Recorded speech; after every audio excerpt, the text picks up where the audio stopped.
વરહમતુલ્લાહિ વબરકાતુહ.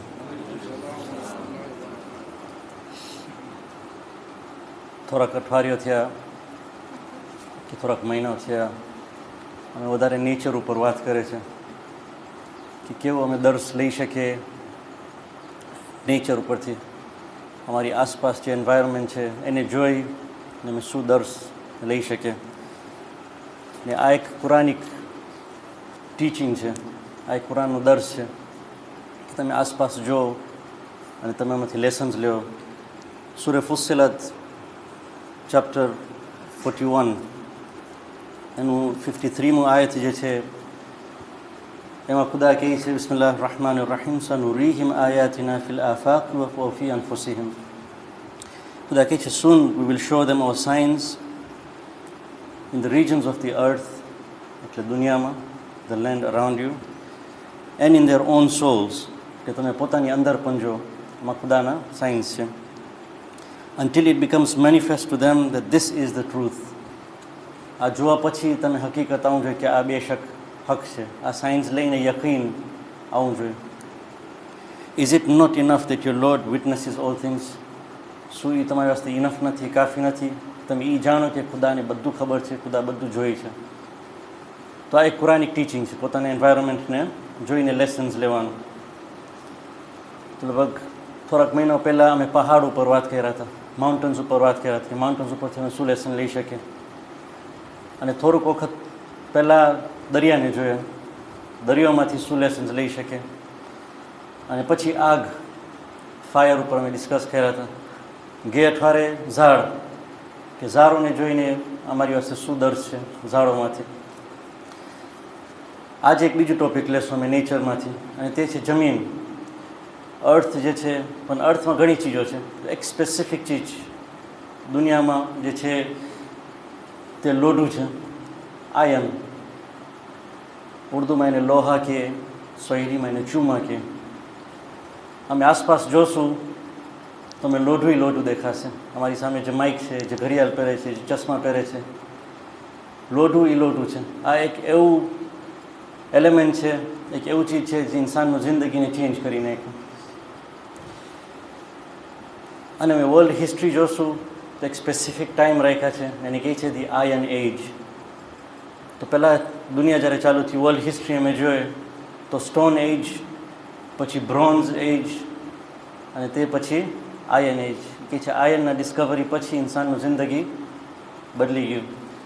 અને બહુ ઇન્ટરેસ્ટિંગ છે કે હિસ્ટ્રીમાં અમે જોઈએ તો કે છે આયન એજ વોઝ 1200 BC, કે ક્રાઇસ્ટના આવવા પહેલાં 1200 વર્ષ પહેલાં ઇન્સાન આ મેટલને ડિસ્કવર કર્યું, કે આ મેટલને વાપરવા માંડ્યું. અને કુરાનિક પર્સ્પેક્ટિવમાં અમે જોશું કે 1200 BC is the time of Nabi Dawood, David, જેમ એ કહે છે. કારણ કે કુરાન જ્યારે મેટલનું વાત કરે છે, આયનનું વાત કરે છે, તો it relates it to Nabi દાઉદ. તો બે કુરાનિક આયત છે. આ એક એવું ઇમ્પોર્ટન્ટ એલિમેન્ટ છે, મેટલ છે, કે કુરાનનું આખું ચેપ્ટર છે આ નામે, સૂરે હદીદ. સૂરે Hadid chapter number 57.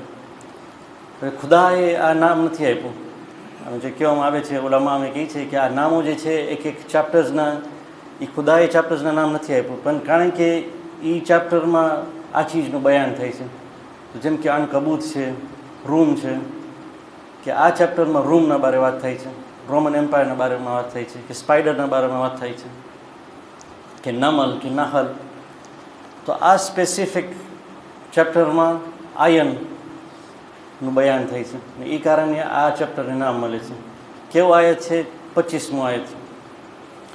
25મી આયતમાં ખુદા કહે છે وأنزلنا الحديد. This is middle part of the ayat. وأنزلنا الحديد فيه بأس شديد ومنافع للناس. And we sent down iron. બીજી બાજુ કહે છે કે we created iron. બાકી وأنزلنا, descended, very important.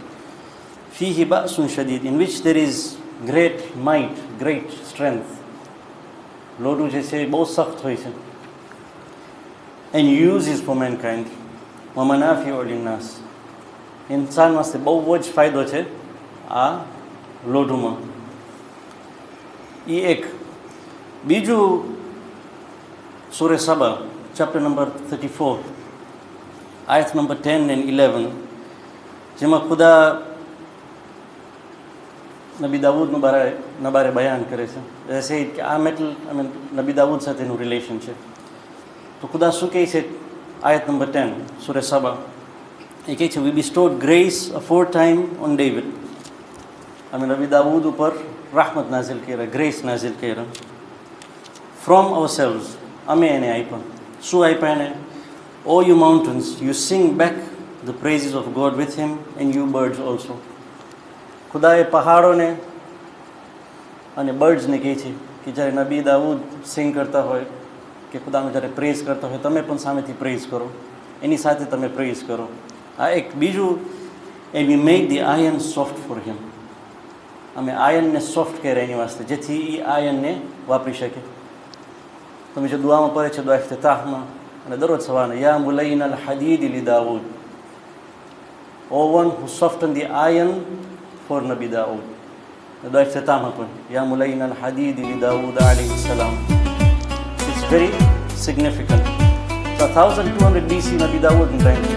either એમ છે કે એ ડિસ્કવર કર્યા, એ પરફેક્ટ કર્યા, એ માણસોને શીખાયા કે ના આ ચીજ તમે વાપરી શકો. વર્સ નંબર 11માં પછી કહે છે, ખુદા મેટલને કહે છે, ખુદા નબી દાઉદને કહે છે કે you make coats of mail, balancing well the rings of chain armor, and you work righteousness, and be sure I see clearly all that you do. હવે એ નબી દાઉદને કહે છે કે આનાથી તું શું બનાવ? આર્મર બનાવ, ચેઇન્સ બનાવ, જેથી જંગમાં વાપરી શકે. આના તફસીરમાં ઇમામ અલી અલૈહિસ્સલામનું બહુ ફાઇન બયાન છે. એ કહે છે, આ મિઝાનુલ હિકમામાં શેખ રૈશાહરી પણ લખ્યા છે. તો એ કહે છે કે નબી દાઉદ was one of the best worshippers. ઇબાદતમાં એના જેવું કોઈ ના હતું. પણ ઇમામ અલી અલૈહિસ્સલામ કહે છે કે ખુદા નબી દાઉદને કીધા કે બેશક તમારી ઇબાદત કરે છે, પણ તું આના કરતાં વધારે સારો આબિદ થઈ શકે છે. You can become a better worshipper. પણ તું એ લેવલમાં નથી પહોંચ્યો. કેમ નથી પહોંચ્યો? કારણ કે તું કામ નથી કરતો તારા હાથથી. You are not working with your hands. તું ખાલી ઇબાદત કરે છે, અને એ કારણે you are dependent on the treasury. તારું આવક જે છે એ બેતુલ માલમાંથી આવે છે. Because you are not working, you are dependent on the treasury. તો એ કારણે તારું ઇબાદત જે છે એ હાયર લેવલ ઉપર નથી જતું. તું હાથેથી કંઈ કર. તો નબી દાઉદ રોવા લાગે છે પોતાની મજબૂરી જોઈને. તો ત્યારે પછી ખુદા આયનને કહે છે, મેટલને કહે છે કે you soften yourself for નબી દાઉદ.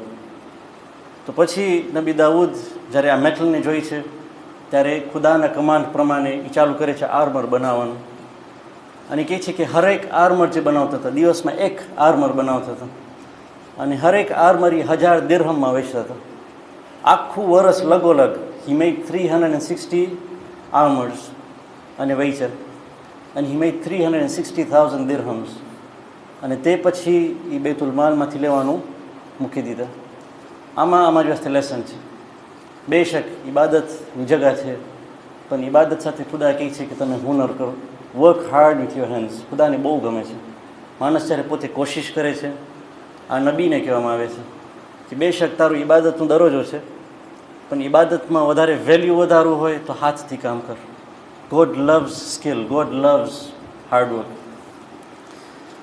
તો આ થયું the history of ion. Scientifically અમે આયનને જોઈએ. કેમિસ્ટ્રી, અમારા કેમિસ્ટ્રી ક્લાસીસ ફોર્મ 1, ફોર્મ 2, ત્યારે મેં પિરિયોડિક ટેબલ જોઈ છે. પિરિયોડિક ટેબલ જો હોય છે બધા એલિમેન્ટ્સનું, તો નંબર 26 ઉપર આયન હોય છે. એનું સિમ્બલ છે Fe, એટોમિક નંબર 26. આ થોડુંક અમારું રિવિઝન થાય સેકન્ડરી સ્કૂલનું. બહુ ઇન્ટરેસ્ટિંગ છે. સાયન્ટિસ્ટ કહે છે કે આ આયન જે છે એનું origin was from stars. Supernova, જ્યારે સ્ટારનું ડેથ થાય છે, જ્યારે સ્ટાર બર્સ્ટ થાય છે, તો એમાંથી આયન રિલીઝ થાય છે, અને દેટ કેમ એન્ડ સેટલડ ઓન ધી અર્થ. તો એટલે વાસ્તે બીજા મુફસ્સિરીન કહે છે કે અનઝલના અલ હદીદ, કે ઇટ ડિસેન્ડેડ, સો દે સે કે it head N alien nature. બાકી ઇમામ અલી અલૈહિસ સલામ કહે છે કે ના, ઇટ વોઝ ક્રિએટેડ. જે હોય આજે દુનિયામાં it is seen in abundance. એ કહે છે ઘણા દુનિયાનું મોટું ભાગ, બહારનું ભાગ અને અંદરનું ભાગ, કોરનું ભાગ, it is covered with iron. Is a lot of iron. અને તમે સ્ટેટિસ્ટિક્સ જોશો તો 95% of the metal used in this world is iron. જે અમે લોઢાનું ચીજ જોશું અમારા બિલ્ડિંગ્સમાં કે અમારા યુઝેજમાં, 95% ઇઝ આયર્ન. પણ આયર્ન જે છે એ કે છે એના નેચરલ સ્ટેટમાં એટલું સખ્ત નથી હોતું. જ્યારે એના ફ્રી સ્ટેટમાં હોય છે એટલું સખ્ત નથી હોતું. It's not so hard, so it cannot be used. એટલે કે યુઝલી એની સાથે બોન્ડ કરે છે. હવે આયર્નનું એક ખૂબી છે કે it bonds very easily with other stuff, with other elements. એનું bonding capacity is very good. આ પ્રોપર્ટી અમે યાદ કરીએ. It bonds very easily with other substance. તો એને કાર્બન સાથે એક બોન્ડ કરીને દે મેક સ્ટીલ. અને એ કારણે એનું સખ્ત, એનું જે હાર્ડનેસ છે એ વધે છે. અને પછી જાત જાતની ચીજોમાં વપરાય, કન્સ્ટ્રક્શનમાં વપરાય છે, ગાડીઓમાં વપરાય છે, મશીન્સમાં, ટૂલ્સમાં. અમારા હાઈ એક હથિયાર જે છે, યુટેન્સિલ્સ, ઘરમાં અમારા ચમચી છે, they are all made of steel. Water પ્યુરિફિકેશનમાં પણ આયર્ન વપરાય છે. વોટર પ્યુરિફિકેશન, સુએજ ટ્રીટમેન્ટમાં આયર્ન વપરાય છે. બાકી એનું મોટું યુઝેજ વધારે અમારા શરીરમાં છે. ખુદાએ આયર્ન અમારા શરીરમાં રાખ્યું છે. એનું સૌથી વધારે યુઝ અમારા શરીરમાં છે. વમનાફિઉ લિન્નાસ. હિમોગ્લોબિન જે અમે સાંભળે છે, બ્લડ ડોનેશન પહેલાં અમારું હિમોગ્લોબિન માપશે. કાં તો મેલેરિયા થઈ ગયો હોય તો HB માપશે. ઓપરેશન પહેલાં HB માપશે, હિમોગ્લોબિન. હિમોગ્લોબિન શું છે? એ આયર્ન પ્લસ પ્રોટીન છે. હિમ એટલે આયર્ન. સો હિમ પ્લસ ગ્લોબિન એટલે આયર્ન પ્રોટીન છે, જેનું ઓક્સિજન કેરિંગ કેપેસિટી બહુ સારું છે. તો શરીરમાં લંગ્સમાંથી જે ઓક્સિજન આવે છે એને સેલ્સમાં પહોંચાડવા વાસ્તે it has to bond to iron. એમ કીધા કે આયર્નનું કેપેસિટી જે છે ટુ બોન્ડ વેરી ઇઝીલી. તો ખુદાએ આયર્ન શરીરમાં રાખ્યું છે કે આ તમારી વાસ્તે ફાયદો છે. અને એ કારણે ઓક્સિજન બધી બાજુ પહોંચે છે. તો શરીરમાં જો આયર્ન ઓછું થઈ ગયું